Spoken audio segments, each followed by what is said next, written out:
अगली भविष्यवाणी, और इस बार बारी है पंडित विनोद अग्निहोत्री की। विनोद जी की भविष्यवाणी जरा स्क्रीन पर लाइए।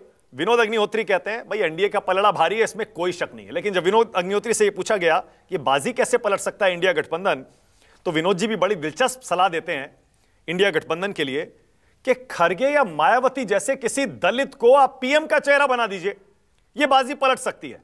बहुत ही दिलचस्प सलाह विनोद जी आपने दी है, यहीं से शुरू करिए। ऐसा क्यों लगता है आपको कि दलित को अगर पीएम का चेहरा बना दिया तो बाजी पलट जाएगी? देखिए, आइडेंटिटी पॉलिटिक्स जो है कई बार बड़ी कारगर साबित होती है और तमाम सारे मुद्दे धरे के धरे रह जाते हैं। लेकिन मैं ये नहीं कहता हूं कि अगर इनको चेहरा बना देंगे एकदम से चुनाव पलट जाएगा। चुनाव मुकाबले का हो जाएगा, ये मैं जरूर मानता हूं, और चुनाव दिलचस्प हो जाएगा।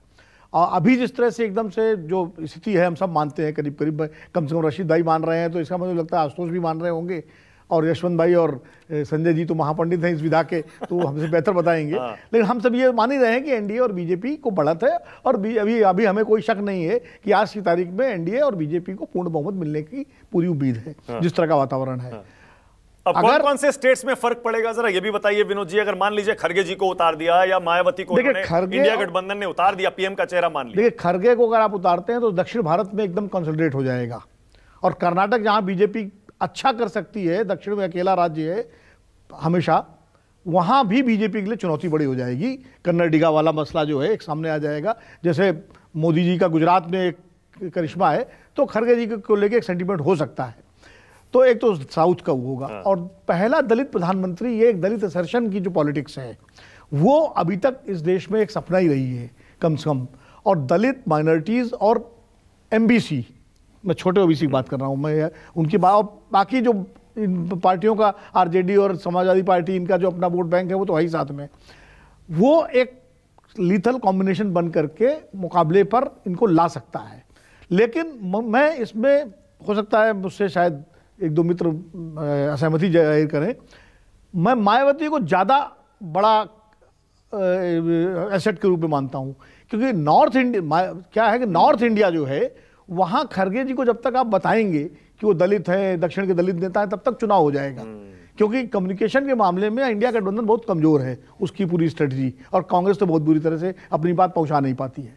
मायावती के लिए बताने की ज़रूरत नहीं है कि मायावती जो है दलित है, और उत्तर से दक्षिण तक और पूरब से पश्चिम तक जो दलित असर्शन की पॉलिटिक्स रही है और कांशीराम जी के नेतृत्व में जो हुई है, उसकी एकमात्र लीजेंडरी फिगर मायावती है। उन पर आरोप है, बहुत सारे विवाद है उनको लेकर के, लेकिन हमने कई बार देखा है कि आइडेंटिटी पॉलिटिक्स में आरोप और विवाद किनारे हो जाते हैं। लालू प्रसाद यादव तो जेल हो आए आज भी, लेकिन उनकी पार्टी बिहार की नंबर 1 की पार्टी है विधानसभा में।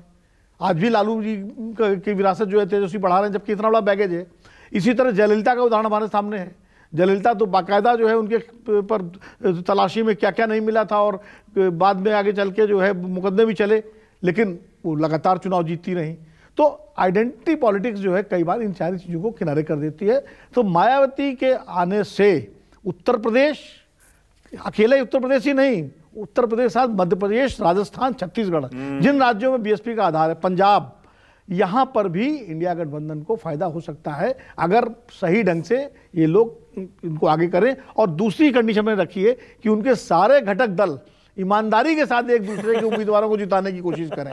ये न करें कि कांग्रेस पार्टी दिल्ली में जो है अपने उम्मीदवारों को जिताने की कोशिश करे, आम आदमी पार्टी अपने को जिताने की कोशिश करे और दूसरों को हराने की कोशिश करे, जो कि होता है इस तरह के गठबंधनों में। तो ये अगर, तब आप मुकाबला कर सकते हैं एनडीए और भारतीय जनता पार्टी का, और तब चुनाव दिलचस्प हो सकता है। Okay, right. विनोद जी, आप क्या कहना चाह रहे थे? विनोद जी, नहीं, मैं चूंकि क्या बुखार पे कुछ कह रहे थे क्या? नहीं, बुखार पे इस पे भी कहूँगा।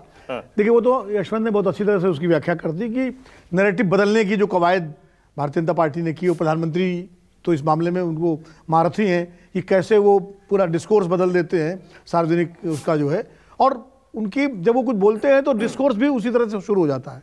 आज देखिए फ़र्क क्या है, प्रधानमंत्री ने कहा कि हम 370 प्लस 400 पार, मतलब एनडीए, अब वो चल गया।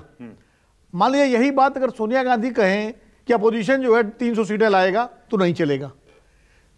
वो कुछ कितना भी कहें, राहुल गांधी कहें, मल्लिकार्जुन खड़गे कहें, अखिलेश यादव कहें कि हम 300 ज्यादा सीटें ला रहे हैं, किसी ने कहा क्यों नहीं? फिर नहीं कहते हैं, अब हम यही तो दिक्कत, हम लोग चलाते नहीं दे रहे। नहीं, वो कहते हैं, अब इस तेजस्वी यादव ने उस दिन कहा हम 300 सीटें ज्यादा लाएंगे, 300 से ज्यादा। हाँ, तो कहते हैं अपनी बात, लेकिन उसको गंभीरता से नहीं लिया जाता है, न मीडिया में, न डिस्कोर्स में, नंबर 1।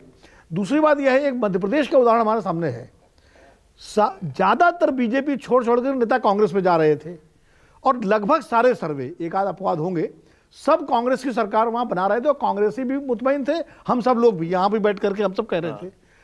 और पूरा नैरेटिव मध्य प्रदेश में यही था कि कांग्रेस सरकार तो बनी रही है, और छत्तीसगढ़ भी उसका उदाहरण था कि छत्तीसगढ़ और मध्य प्रदेश तो कांग्रेस की सरकार बन रही है। और सारा माहौल था, सारा बुखार जो था वहां बीजेपी को था, वहां फीवर बीजेपी को था जैसे।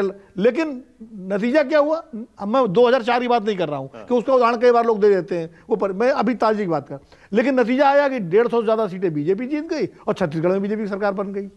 तो कई बार जो तो है, वो प्रोपेगेंडा नहीं था विनोद जी? प्रोपेगेंडा वो भी था ना, वो उधर का प्रोपेगेंडा था। ओके, नतीजे सामने आ गए ना कि जो प्रोपेगेंडा कांग्रेस की तरफ से या उधर से रहा होगा, शायद जो भी रहा होगा, तो उस रियलिटी दूसरी थी जो शायद हम मान रहे। तो कुल मिला के मैं ये कह रहा हूं कि हमेशा मैं व्यक्तिगत रूप से मैं किसी भी चुनाव को एकदम से समाप्त नहीं मानता हूं, आखिर तक, आखिरी वोट तक। जिस दिन वोट का आखिरी राउंड खत्म हो जाएगा उस दिन तक मैं उस चुनाव को चुनाव ही मानूंगा, मुकाबले को मुकाबला ही मानूंगा। मैं बार बार कहता हूं कि मुझे 1983 का वर्ल्ड कप याद है, जब वेस्ट इंडीज की टीम की जीत की भविष्यवाणी सब कर रहे थे, लेकिन जीत गया भारत।